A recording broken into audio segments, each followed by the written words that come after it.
Welcome to the channel. In today's video, we are going to show you how to block specific phrases in the Yahoo News app. This feature helps you control the content you see by removing articles that contain words or phrases you do not want in your topic tabs. First, open the Yahoo News app on your phone. Next, look at the bottom and tap on the profile icon. Then, go to the top right corner and tap on the settings icon. Within Content Preferences, you will see an option labeled Blocked Phrases. Tap on Blocked Phrases to open the list of phrases you have already blocked or to add new ones. After that, click on Add Phrases. Here, you can type in the word or phrase that you want to block from appearing in your news feed.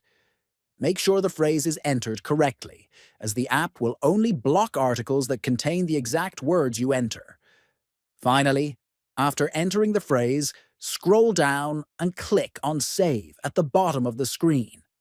Once saved, Yahoo News will automatically remove any articles from your topic tabs that contain the blocked phrase in the article title, giving you a more personalized and filtered news experience.